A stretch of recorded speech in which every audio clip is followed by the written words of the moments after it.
प्रणाम प्यारे बहनों और भाइयों। मैं professor doctor DS Agarwal Shri Shri Yogi ji आपसे चर्चा मंत्रों के ऊपर करना चाहता हूँ। हिंदुस्तान क्या दुनिया के सारे देशों में मंत्र का मतलब है, मंत्रणा का मतलब है सलाह है। तो जब हम किसी मंत्र की व्याख्या करते हैं तो उसके पीछे छिपा हुआ रहस्य ये है कि जो भी आप सिद्धियाँ प्राप्त करना चाहते हैं, सुखी जीवन प्राप्त करना चाहते हैं, तो उसके साथ आपको मंत्रों को जपना पड़ता है। जिसको भी आप अपना इष्ट मानते हैं उनका जपिए। लेकिन जनरली नॉर्मल कोर्स में आप सोने से पहले और उठने के पश्चात क्या करते हैं? सबसे पहले हमारे सनातन में पद्धति है कि हम सबसे पहले पृथ्वी को नमस्कार करते हैं। पृथ्वी पर हमें सहारा मिलता है, इसलिए हमें पृथ्वी का प्रणाम करना चाहिए। तो ये हम पृथ्वी का मंत्र ये है सबसे पहला कि हम प्रणाम करके और पृथ्वी को नमस्कार करें अपने दोनों हाथों से। उठते हैं जब, उसके पश्चात हमें क्या करना चाहिए? हम जो हमारे हाथों में कराग्रभस्ते लक्ष्मी, कर मध्य सरस्वती, कर मूले स्तुतो ब्रह्मा, प्रभाते कर दर्शनम।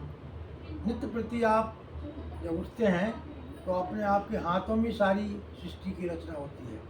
आप जो भी करना चाहते हैं वो हाथ से करते हैं, और हाथ में सब कुछ आपका लिखा हुआ भी है। हाथों में रेखाएं हैं, भाग्य रेखा है, विद्या की रेखा है, विदेश जाने की रेखा है, हृदय की रेखा है, आयु की रेखा है। तो इनके भी बहुत सारे मंत्र होते हैं जो बाद में आपको बताएंगे। तो आज पहले मैंने आपको बताया, दोबारा रिपीट कर रहा हूँ, याद करिए इसको। कराग्रभस्ते लक्ष्मी, कर मध्य सरस्वती, कर मूले स्तुतो ब्रह्मा, प्रभाते कर दर्शनम। इनका दर्शन करने से जो आपके हाथों की रेखाओं में कमियां हैं उसमें परमात्मा का दर्शन करने से ठीक हो जाती है। दूसरी बात यह है गायत्री मंत्र। भूर्भुवः स्वाहा तत्सवितुर्वरेण्यं भर्गो देवस्य धीमहि धियो यो नः प्रचोदयात्। कम से कम 3 बार इस मंत्र का उच्चारण करना चाहिए। ओम भूर्भुवः स्वाहा तत्सवितुर्वरेण्यं भर्गो देवस्य धीमहि धियो यो नः प्रचोदयात्। अब इसके पश्चात हम भगवान विष्णु का मंत्र पढ़ते हैं, उसको बोलते हैं शांताकारं भुजगशयनं पद्मनाभं सुरेशं विश्वधारं गगनसदृशं मेघवर्णं शुभांगम। इस मंत्र के द्वारा हम भगवान विष्णु का जो रूप है, शांताकारम भुजगशयनम, सोते हैं, विश्राम करते हैं। भुजगशयनम मतलब शयन कर रहे हैं क्षीर सागर में भगवान विष्णु। शांताकारम भुजगशयनम पद्मनाभम सुरेशम, उनके पद में कमल का फूल विद्यमान है। पद्मनाभम सुरेशम विश्वधारम, पूरे विश्व को धारण किए। विश्वधारम गगन सदृशम, और जिनका जो स्वरूप है पूरा आकाश की तरह है। गगन सदृशम मेघवर्णम शुभांगम, उनका जो मेघ की तरह उनकी जो कांति है उसका मैं नमस्कार करता हूँ, मैं प्रणाम करता हूँ। दूसरा हमारा होता है जनरली कि हम गणपति का भी मंत्र करते हैं।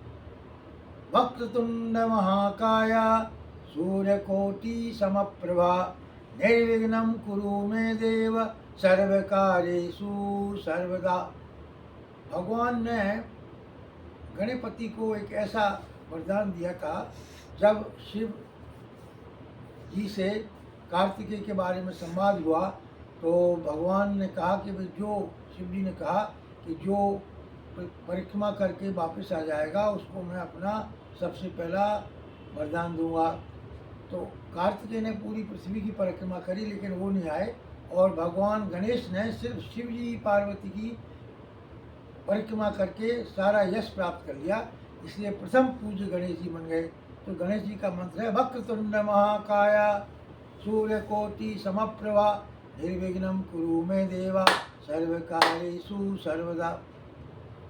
ये आप जब मंत्र जपते हैं तो इसकी जो ध्वनि है आपके शरीर में, मन में विराजित होती है और आप शांति को प्राप्त करते हैं।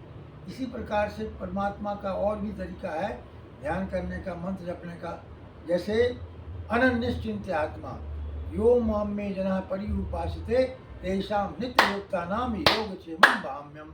ये भगवान ने कई जगह इसका वर्णन दिया है, लेकिन जी भगवान ने कहा कि जो निरंतर मेरा चिंतन करता है उसके पास मैं स्वयं आता हूँ।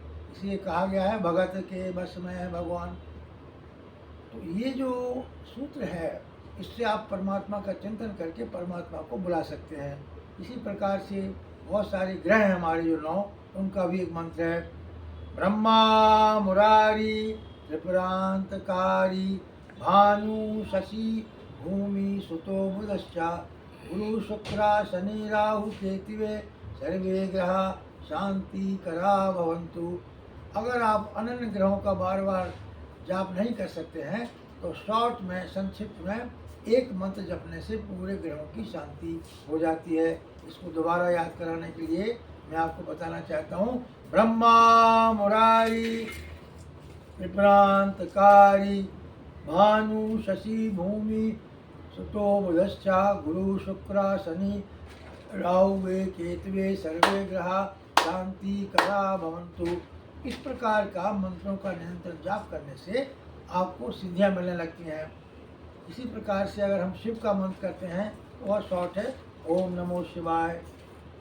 इसी प्रकार से हम विष्णु करते हैं ओम नमो भगवते वासुदेवाय। तो ये जो मंत्र है ब्रह्मा जी के, इन मंत्रों का जाप करना चाहिए निरंतर। जब आप निरंतर मंत्रों का जाप करते हैं तो आपको बहुत सारी सफलताएं, सिद्धियां मिलती हैं। इसलिए ध्यानपूर्वक जो है मंत्रों का जाप करना चाहिए।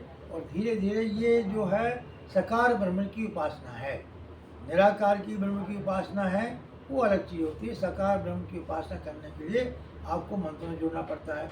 वर्तमान में जो भी सरकारें चलती हैं उसमें मंत्री लोग होते हैं, तो मंत्रों से संबंध इसे बताया गया कि मंत्रणा करना, मंत्री से करके हम विचार करते हैं, फिर उसमें निर्णय लेते हैं। तो इनको सिद्धियां प्राप्त करने के लिए मेरा आपसे निवेदन है कि निरंतर कोई भी मंत्र जो है, कोई भी आपका इष्ट देव है, उसको धारण करिए, उसको ध्यान करिए, उसका जप करिए, उसका तप करिए। मैंने आपको इसलिए कहा कि बहुत से लोग कहते हैं हम बीमार रहते हैं, तो अगर आप सूर्य जैसे है, सूर्य की उपासना करेंगे तो आपको जो गरीबी आएगी सूर्य की, उससे आपके शरीर में ताजी भी रहेगी।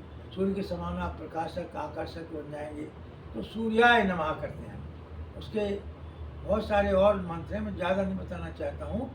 थोड़ा थोड़ा आप अभ्यास करिए और हो सके तो पुस्तकों से ध्यान लाइए। पुस्तकों में मंत्र हैं, सभी आरतियाँ हैं सभी।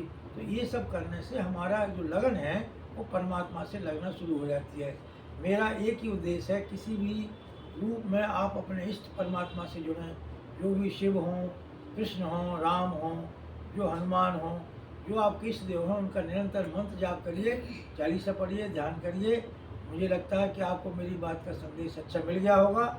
और अगर आपको अच्छा लगे तो उस पर आप कमेंट जरूर भेजिए और सबको बताइए कि मंत्र की साधना करने से किस प्रकार से शरीर मन को शुद्ध किया जा सकता है और सिद्धियां प्राप्त की जा सकती हैं। और हर प्रकार की प्रसन्नता, धन धान्य से भरपूर भी आप हो सकते हैं। तो मैं पुनः आपसे अनुरोध करता हूँ कि मंत्रों का जाप करिए। देरी उठने के बाद, सोने से पहले ये आप करेंगे तो आपको सफलता मिलेगी, सिद्धि मिलेगी। और संकल्प से सिद्धियाँ मिलती हैं। ये हमारे सामने बहुत सारे लीडर्स का भी उदाहरण है, संकल्प से सिद्धि की ओर है। तो संकल्प करिए डेली, परमात्मा का किसी रूप में मंत्र का जाप करिए।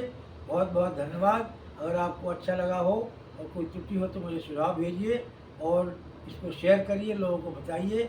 क्योंकि आप जीवन में इतने व्यस्त होते हैं कि आपका एक ही शब्द बड़ा घूमता रहता है, हमें मरने की फुर्सत नहीं है। मरने के लिए फुर्सत नहीं चाहिए। जिस दिन मृत्यु आएगी फुर्सत की जरूरत नहीं होगी। आपको जो है आसानी से आपको मौत मिल जाएगी, फिर आपको ये बोलना नहीं पड़ेगा। तो यहाँ पर मैं पुनः प्रोफेसर श्री योगी जी DS अग्रवाल आपको निवेदन करता हूँ, कभी आपको समय मिले तो बालाजी कल्की धाम में आइए, यहाँ दर्शन करिए, यहाँ आके ध्यान करिए। और अगर कोई समस्या और पूछना हो तो हमारे नंबर पर कॉल करिए 7290901889 2226 612626। बहुत बहुत धन्यवाद। हमारी बात को आपने सुना, बहुत धन्यवाद।